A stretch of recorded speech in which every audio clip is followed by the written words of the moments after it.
La louange est à Allah, le Créateur du monde, celui qui existe sans début, sans fin, sans endroit, sans commun et ne dépend pas du temps. Je demande à Allah tabaraka wa ta'ala d'élever les grades de notre maître Muhammad al-Amin, le véridique, l'honnête, celui qui a appelé à la religion de vérité, l'islam, la religion de tous les prophètes, du premier Adam au dernier Muhammad. Chers frères et sœurs, sachez que Allah tabaraka wa ta'ala dit dans le Coran al-Karim, dans Surat Al-Qamar, ayah numéro 1, ce qui signifie l'heure du jour du jugement se rapproche. Allah tabaraka wa ta'ala dit aussi dans le Coran, dans Surat Al-Nazi'at, versets numéro 42 et 43, ce qui signifie il t'interroge au sujet du jour du jugement, quand aura-t-il lieu, mais tu ne le sais pas. En effet, chers frères et sœurs, seul Allah sait la date exacte du jour du jugement. Par ailleurs, la fin du monde n'aura pas lieu avant que ne se manifestent certains signes qui sont classés en deux catégories, les petits signes et les grands signes. Concernant les petits signes annonciateurs de la fin du monde, il y a parmi ces petits signes-là ceux dont le messager sallallahu alayhi wa sallam nous a parlé dans un hadith rapporté par Muslim. Lorsque l'ange Gabriel, a questionné notre prophète au sujet des signes annonciateurs du jour du jugement, le prophète a répondu ce qui signifie le jour où la femme esclave donne naissance à une femme libre et que tu vois ceux qui étaient pieds nus, mal habillés, hébergés, construire en hauteur. Et ceci s'est déjà produit. Aussi, parmi les petits signes, il y a que des montagnes vont disparaître, la multiplication des tremblements de terre, la multiplication des maladies que les gens ne connaissaient pas auparavant, la multiplication des charlatans et des orateurs du mal qui sèment la discorde, et tout ceci s'est déjà produit.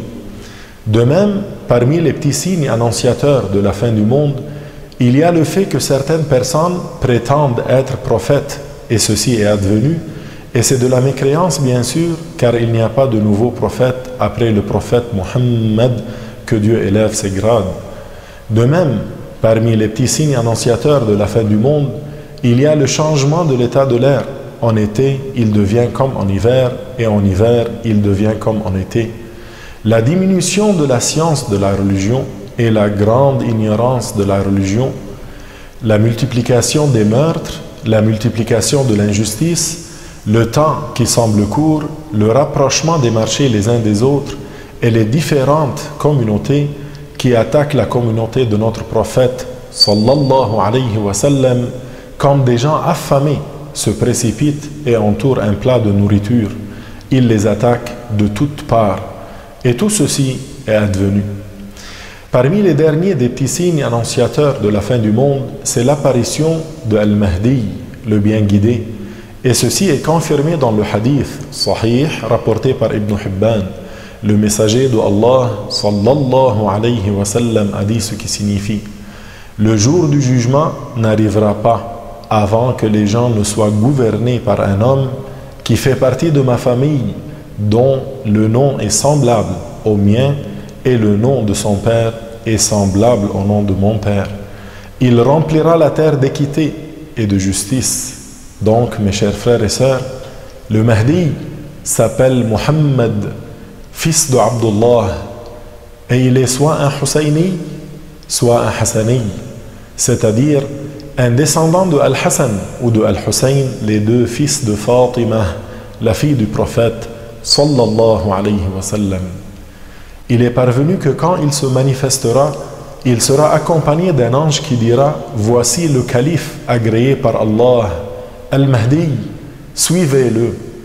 Il est parvenu aussi que la première fois qu'il apparaîtra, il sortira de la Médine avec 1000 anges et il ira à la Mecque où l'attendront 300 saints qui seront les premiers à lui faire un pacte d'obéissance. Ensuite, sortira une armée pour le combattre et Allah fait que la terre les avale entre la Mecque et la Médine. Par la suite, Al-Mahdi, alayhi salam, ira au pays de Hacham, qui inclut Palestine, Jordanie, Syrie et le Liban, et durant son époque, il y aura une famine, mais Le croyant complet sera rassasié grâce au tasbih, le fait de dire Subhanallah, et au taqdis, qui est le fait d'évoquer Allah et de le glorifier. Chers frères et sœurs, dans le prochain épisode de la saga des signes de la fin du monde, nous parlerons, Inch'Allah, des grands signes annonciateurs, en commençant par la sortie de Al-Masih Ad-Dajjal, le faux Messie. Où est-il? Qui est-il? Qu'est-ce qu'il fera? Où est-ce qu'il mourra? Qui va le tuer? Et plus, Inch'Allah. Alors soyez des nôtres et à la prochaine.